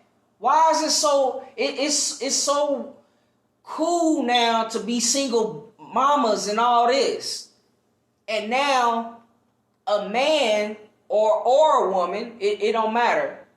A man has to step up and be a stepfather or a stepdad when he wants his own child himself. He don't want to have to take care of another man's seed. And then you're not going to appreciate it anyway. So why should he come in and step in and take care of business when you're not going to appreciate it? Or why should she come in and be the stepmother and now she got to take care of your 3 kids and she didn't make no kids by you? Why are we doing this to each other? And now we're seeking instead of seeking a partner, we're seeking for another father or another mother for our child now. It ain't to be with this man because I like this man. No, you really want him to take care of your kids. You see he's a good catch, or you see this woman's a good catch, so you want her to just take care of your kids because you mad at your what's the name. You just are you doing it to out of spite? You using that person as a rebound to get at your other baby daddy or baby mama. I ain't doing all that. We ain't doing that shit no more. This is some real shit we talking about right here. This is a sensitive topic right here that we all need to talk about. We not doing this bullshit no more. If a man or if a woman tells you, ladies, let's start with the ladies first. Ladies, if a man tells you that he does not want any kids right now, and for some odd reason, y'all having sex unprotected and all that, you need to respect this man's wishes and not have kids. Don't do no crazy shit and try to have a baby by a man that says he didn't want no kids. And then you mad that he said he didn't want no kids, he don't want to be with you and all this, and y'all going back and forth. You caused that shit too. Hey, y'all both caused it, but if he says that he doesn't want no kids, there's birth control, there's contraceptives and all of that. Okay? And the same with the fellas. Don't purposely get a woman pregnant if she told you that she don't want no babies. You need to respect the other person's wishes. And then don't point fingers and shit. Don't play no blame game. You need to respect that partner's wishes. If that person said they don't want to have babies, then don't have no babies with that person. Find a person that wants to have babies. Or if y'all just having sex, let y'all have sex, but don't have babies. And then, like I said, if that comes up, contraceptives are there. We don't need to be having no babies if you can't take care of them financially, educationally, all of this, all of that. You don't need no babies. I'm gonna keep it like that. If you want to adopt your child rather than or if you want to give your child up for adoption, it ain't gotta be to a stranger. It could be to somebody in your immediate family. If you feel like you're not in an adequate position to take care of your child at that time because you're not financially stable, then you have people around you can that can adopt your child for you until you come up. If you don't want to abort them, but you should not be having babies with somebody that does not want to have a baby with you. Especially if they told you that they didn't want a baby, you cannot put no child on them. Whether you be a man or a woman, you cannot do that. And women have the power of doing that because women control access to sex. Men control access to marriage. Okay? So having said that, I'm moving forward now, okay? So we're going to go to cultural importance. During slavery, families were split up, sold off to other plantations, never to see each other again. In a lot of ways, the black family is just as divided as it was then. Okay? We need to change the level of importance we place on family to extend our blood relatives. We need to think of family in terms of the men and women we choose to have children with. If we view these people as family and not just baby mamas and baby daddies, then we may begin to see more black households in which the mother and father are present. The breakdown of the black family in order to maintain slavery began with the breakdown of the black family. Men and women were not legally allowed to get married because you couldn't have that kind of love. It might get in the way of the economics of slavery. Your children could be taken from you and literally sold down the river. That was a quote by the actor Kerry Washington. Okay, but in slavery, slaves were getting married. They was jumping a broom. They was doing shit behind the slave masters' back. So that shit didn't phase the slave because we was so resilient that we did shit ourselves. Okay, so anyway, let's go on to number 16. Choose your family wisely. As we get older, we become more selective about who we deal with in our personal lives. Sometimes we make friends that become closer than blood relatives. And sometimes blood relatives aren't the kind of people we choose to be around. However, your family dynamic is made up to choose people that root for you to succeed. This author, I know he didn't intend to do this. He has some typos in his book. I know he didn't intend to, but he used the wrong root. Okay, homophones are homonyms, words that sound the same but have a different meaning. He used the wrong word. Root. It's R-O-O-T versus R-O-U-T-E. Okay, so root for you to succeed. If someone is trying to hold you back, discover you, or doesn't believe in you, remove that person from your inner circle. We need to shake the belief that blood relation gives our family the right to say and do whatever they want to us to negatively affect us. We just have to deal with it. We don't and we shouldn't.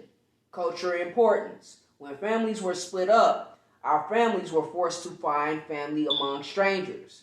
Those new families turned into every black person we see today. We are all family, to paraphrase the Bible. Better is a friend that is close than a brother that is far away.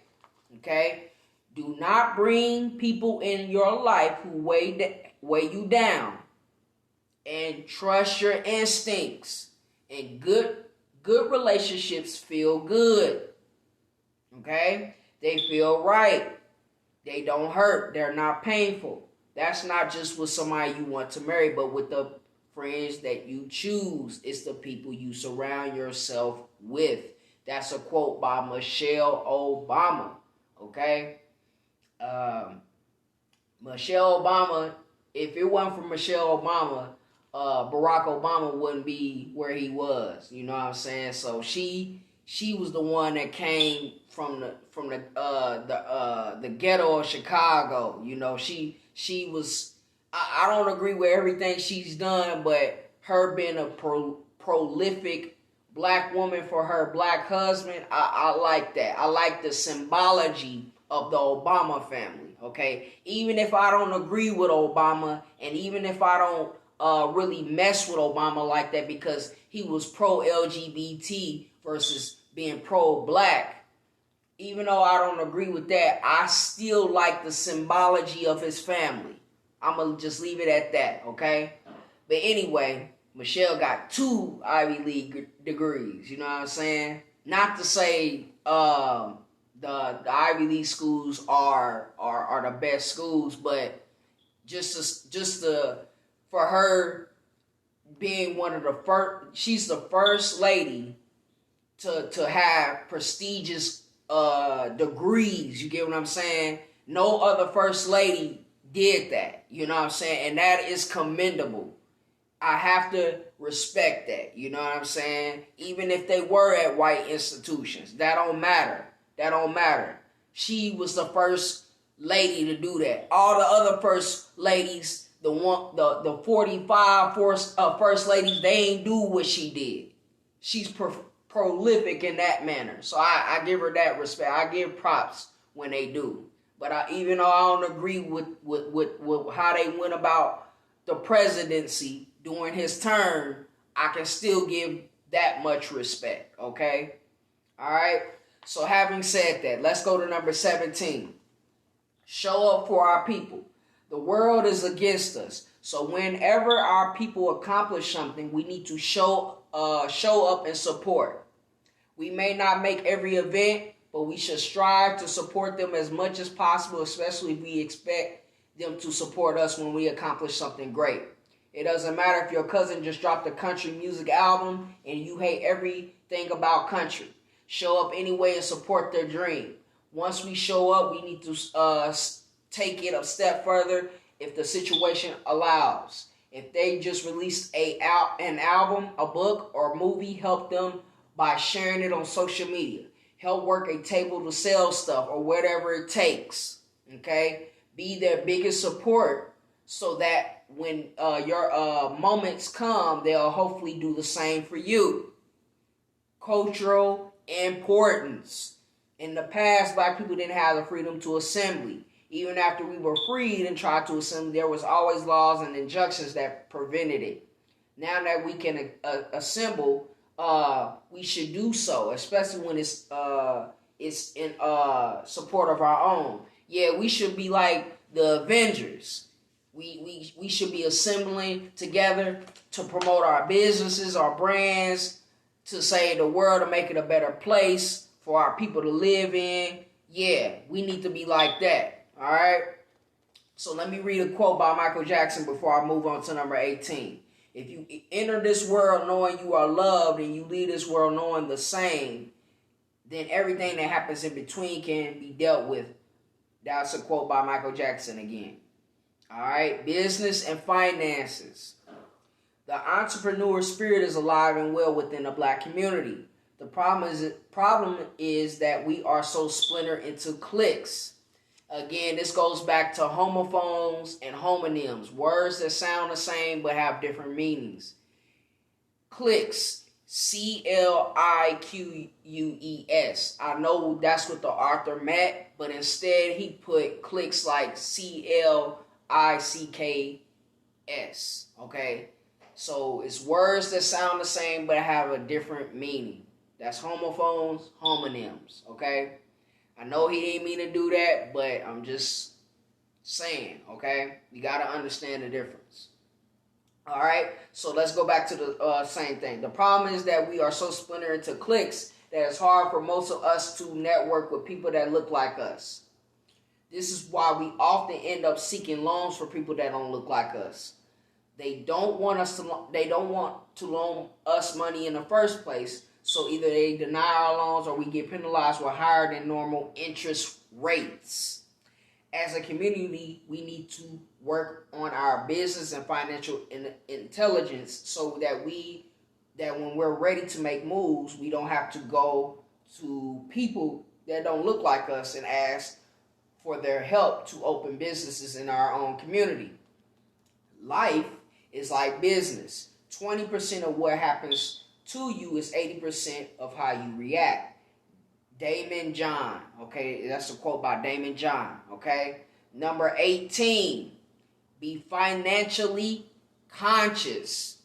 The first step in reaching any financial goals we have is to be financially conscious. That means we need to know when money is coming in, how much money is coming in, how much money is going back out, and how much we're keeping at the end of the month. Understanding the cycle of how we spend money will help us plug any leaks to our income. Number 1, create a list of your monthly expenses. Number 2, subtract those expenses from what you bring in every month. And then number 3, how much do you have left? Okay? After this, I'm going to go give me some water, okay? I'm going to read the rest of this part and I'm going to give me some water. We're going to have a brief intermission in this piece, okay? If the amount of money you should have left doesn't match the amount of money that you have available to you. Go back to your expense list and figure out what you missed. In addition to knowing where our money is going, we also need to be aware of who we're spending our money with. We should try to spend money with people that look like us and live in our community before spending with everyone else. There's a reason every city has a Chinatown, but all we have is the hood, okay? When we spend more money outside of our neighborhoods, the following happens. Number one, the people we spend our money with turn around and spend our money in their own communities with people that look like them. Number two, the businesses in our neighborhoods slowly die out. Number three, empty shopping centers are worthless and bring down property value. Number four, people that don't look like us buy up our neighborhoods for a cheaper price and begin gentrifying it. Number five, gentrification eventually raises the property value higher than it originally was, forcing rents higher. Okay, with higher rents, we can no longer afford to live in our own communities. Rich Dad, Poor Dad, and the Cash Flow Quadrant are two great books that will help you get started with financial literacy. They influence many people, including myself, to step up our understanding of finances. I read the Rich Dad Poor Dad, and I definitely agree with him on that because he broke up the quadrant, which is business owner, investor, self-employed, and then the employee. Okay, it's like the 2 to 4% are either investors or business owners, while the 95% are either self-employed or employed by other people. They're working for other people.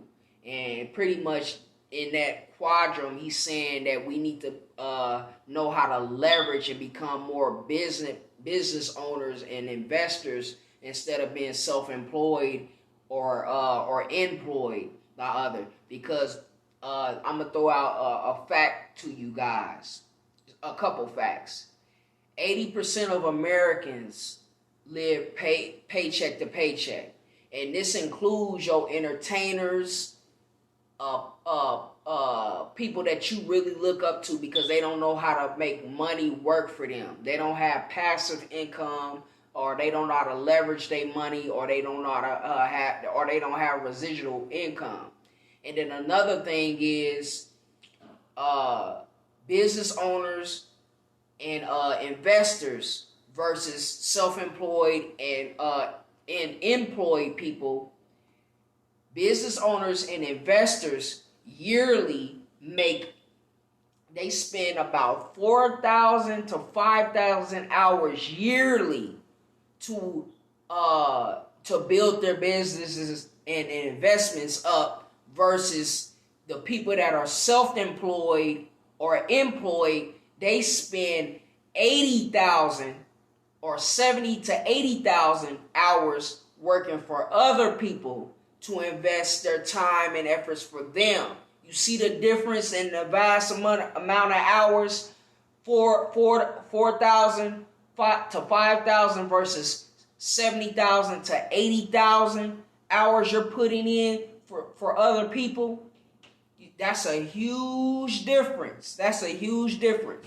So we gotta understand that. We gotta be financially literate, and that's what Rich Dad, Poor Dad, and the Cash Flow Quadrant teaches you.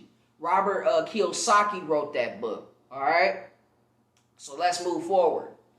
Culture and importance. A lot of our athletes have been taken advantage of and lost millions due to not being financially aware. The same goes for black business owners. All right, that does not dilute our have not been diluted out of companies or outright robbed by contract. If people are taking percentages, know what that percentage is. People that don't look like us as weak and easy to take advantage of because we have poor money habits. Poor money habits are a choice, but they don't have to be our future. Anyone who has ever struggled with poverty knows how extremely expensive it is to be poor. That was a quote by James Baldwin. Let me go get some water real quick. I'm gonna be back with y'all. Don't go nowhere.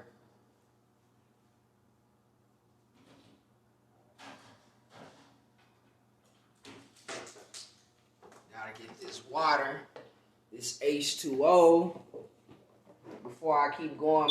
My throat getting dry.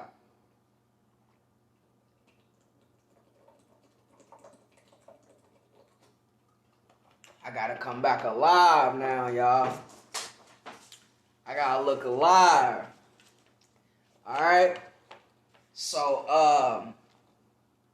let's go on to number 19. We almost finished because we doing only 1 through 24.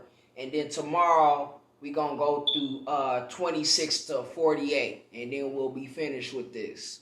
Okay? So number 19 is be credit conscious.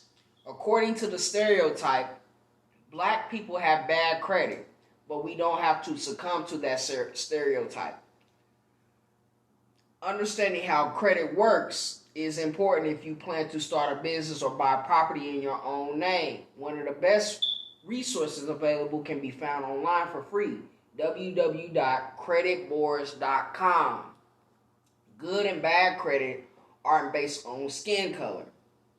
All right, they're actually based on debt to loan ratio and paying our bills on time. There are other facts such as length of credit history that will work itself out as long as we stay on top of the other two factors. Having good credit will help you if you ever want to get loans for real estate, get a loan for to start a business, lower your interest rate so you pay less for loans. While you're on the road to good credit, don't fall for the shortcuts. There are people that will claim to be able to fix your credit, but many of them are just preying on a lack of knowledge. Be careful of who you hand your money over to. Okay, his cultural importance. Our historical lack of good credit has held us back from acquiring land, businesses, and even achieving home ownership. Statistically, home ownership is tied to generational wealth accumulation, which is why there is such a wealth gap between black Americans and everyone else. If we educate ourselves on credit, we can choose the wealth gap without relying on the government to do anything for us. You want to know what's more important than throwing away money at the strip club? Credit. And that's a quote by Jay-Z from the story of OJ. And that was off of his 444 album, which is symbolic to somebody trying to communicate with you. It's symbolic to protection, just like Black Panther here, and it's for encouragement. And it's also it also means when you see 444, it means that you're on the righteous path. Okay. So he mentioned that good and bad credit ain't based on skin color. I mean, it depends. Like, if you look historically at us and how we were ostracized, and stuff like that, how this system has it where you have to have credit. This is a good credit. You know what I'm saying? This is a Eurocentric system that tells you have to have credit in order to get this and to get that. And it should not be based off that. It should be based off, you living out of your own free will to be able to get things. If you have the money for it and you can get it, why not just get it? We have to go through this catastrophic system that tells us when and how, and has these rules and these regulations, And then another thing some people do in our community that's not good, they be putting things in their child's name. And just because they fucked up their own credit, they then decide to put things in their children's name, and before their children become of age and get older, then they children have bad credit. That ain't something you shouldn't be doing that to your children, okay? And if you're gonna, I say you shouldn't do it, period. But if you are gonna put something in your child's name, you need to make sure that you're gonna make sure that your child's credit is gonna be good. If you know, if it's not guaranteed that you're gonna be paying things off on a timely fashion, then you should not be putting stuff in nobody's name. You should not be doing that, especially to your own child. That's not right. Okay, it's not right. So number 20. So we got this one and 4 more left. 4 more principles left, laws left. Embrace entrepreneurship. We should all aspire to own our own businesses so that we don't have to answer to people that don't look like us. Not only that, we can hire people that look like us and start our own unemployment rate. We don't need government assistance to do something that we're more than capable of doing ourselves. The internet has leveled the playing field in almost all arenas, especially when it comes to businesses. For only $12, anyone can set up their own website or blog and monetize it. Websites and blogs are the digital equivalent to a storefront, but with less risk and more reward. WordPress is the best content management system, CMS, available, and is free. Affiliate programs pay out a commission if you send customers to their site, which means you don't have to purchase any inventory or store space. Okay? Google will pay you to run ads on your site through their AdSense program. Owning a digital storefront allows anyone to make money while they continue to work their full-time job. It's not easy money, and it still has to be run like a business. Okay? There's a learning curve, and anyone not committed, won't follow through.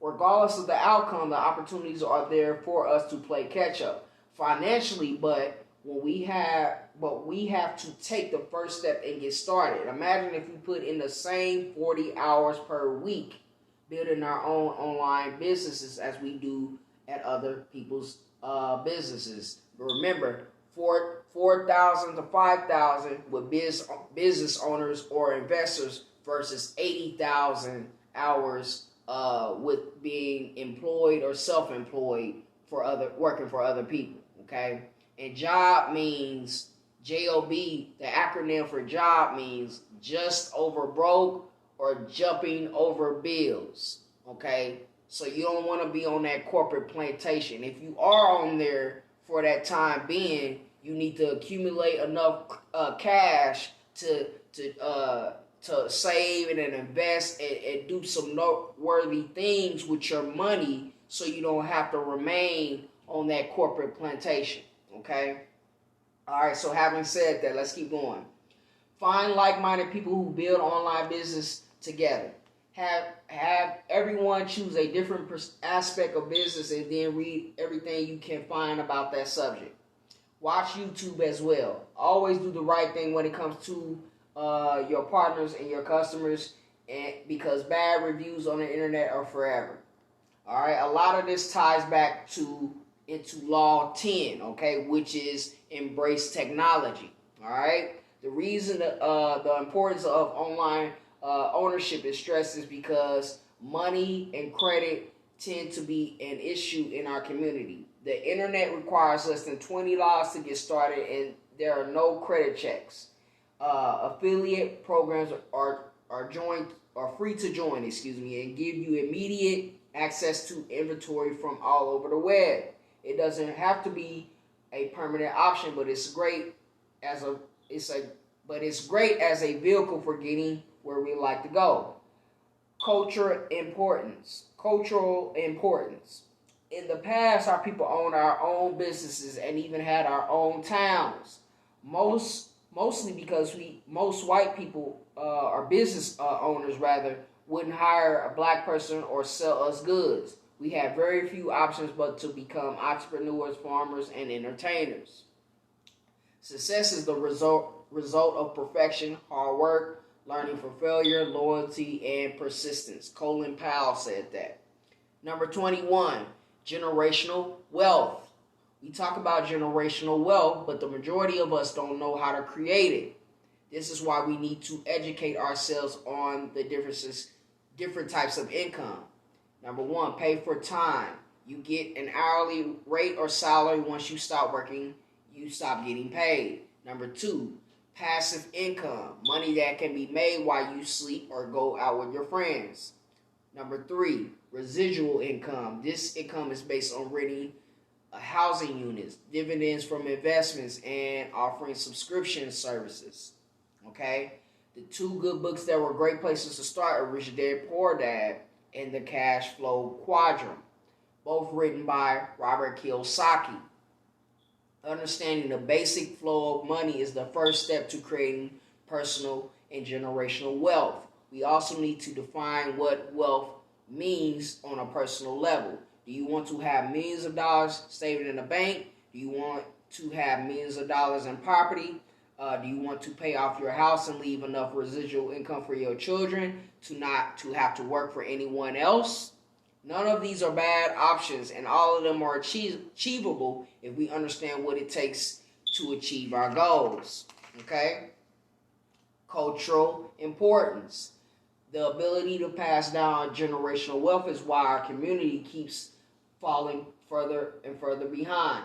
It is our responsibility to start building something that generates income and pass it on, even if it's just an online business that brings in a consistent $1,000 per month without having to work hourly for it.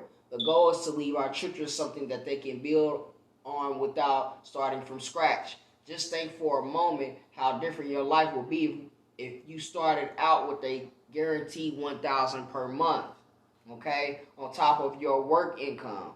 We need to do our best to make that a reality for the next generation, all right? Cause you could have all the, cause you could have all the chips, be poor or rich, still nobody don't want a brother having shh.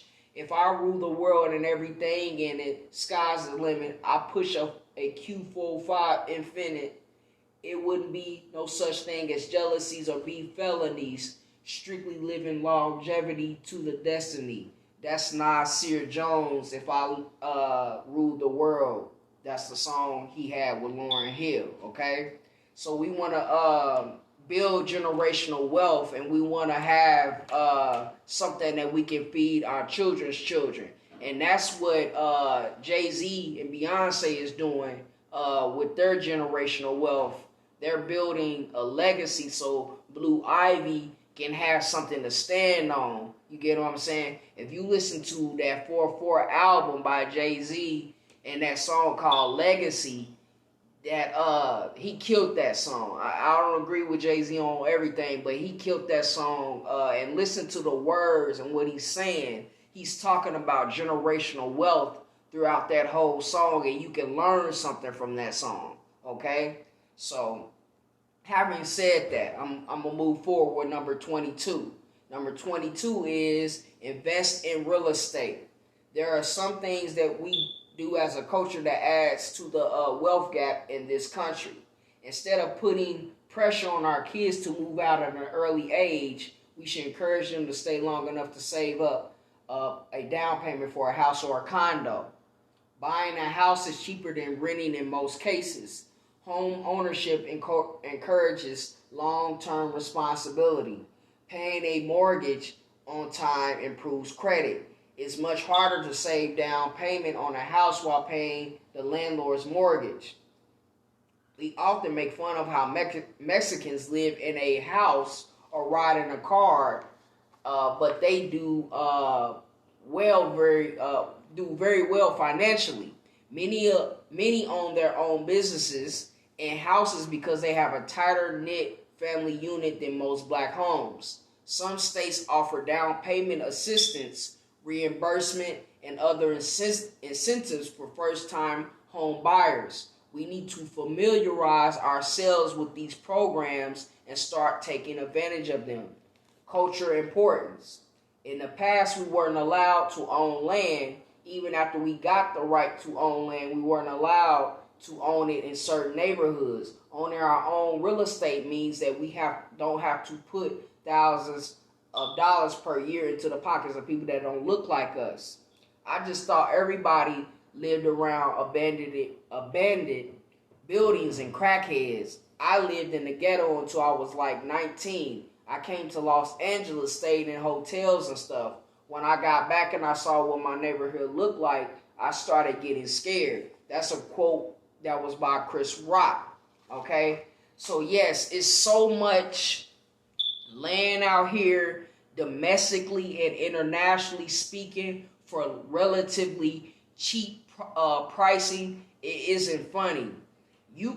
Nowadays, you can rent to own land. If you can't pay the money all outright, it's some places now, if you do your research, I don't know right off the top of my head, but I was looking at an article and a TikTok video about this, that you can rent to own land now, because it's a company that specializes in doing that. So you can get access to land. It's just about utilizing the internet, utilizing Google, utilizing these social media platforms, so you can become more enlightened about what's going on out here, okay? So it's no excuses not to, get no money and to invest into your children's future and yourself, okay? So number 23 is invest in our children, okay? We often think of investing in our children as saving up for their college education. But kids aim a lot higher these days. Here are some examples of investing in our children in the modern age. If your kid like to entertain, dance, sing, etc., set their room up to film videos for YouTube so they can get paid for it. Okay, white people do that all the time. Okay, they do that all the time. You go on these little white kids channels, they make millions and millions of dollars. I don't remember what kid it was, but it was a white kid. I think he was a preteen, and man, he was like one of the highest paid YouTubers ever. If they can do that, we can do that too. If your kid got talent, don't suppress their talent. You need to find a way to monetize a talent. You know what I'm saying? Like he's saying here. All right? So let me move forward. If your kid wants to write a children's book, get on Fiverr. Learn how to self-publish and make it happen. Okay? All right, let's go to the next. Well, we still on number 23. If we invest in our kids' dreams early on, they'll have plenty of time to grow their business or brand. If they turn out to be successful, they'll be able to pay their way through college without having to start out their adult life tens of thousands of dollars in debt because of student loans. That's if they want to go to college. Some people don't.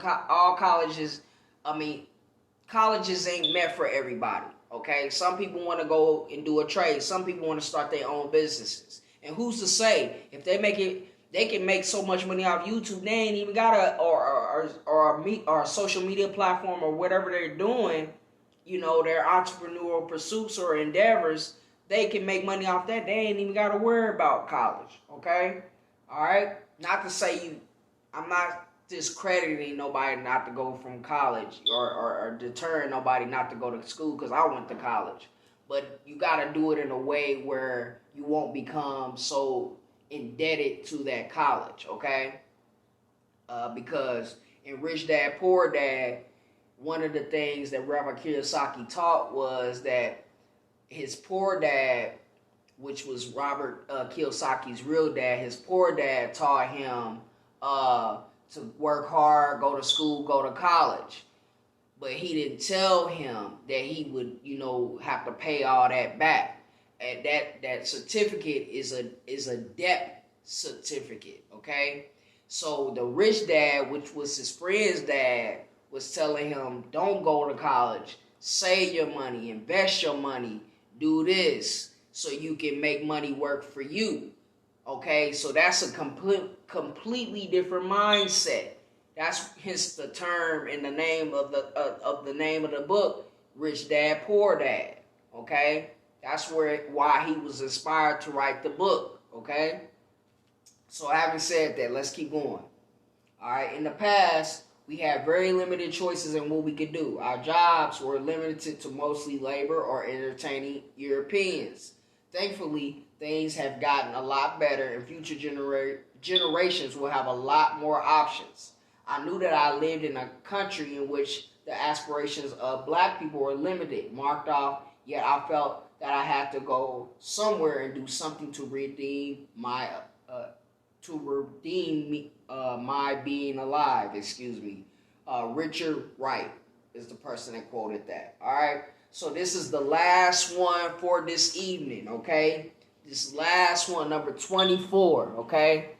Dun, dun, dun, dun. All right. So let's get ready for the last one for today. And then tomorrow we're going to go through 25 to 26. Or 25 to 48, All right.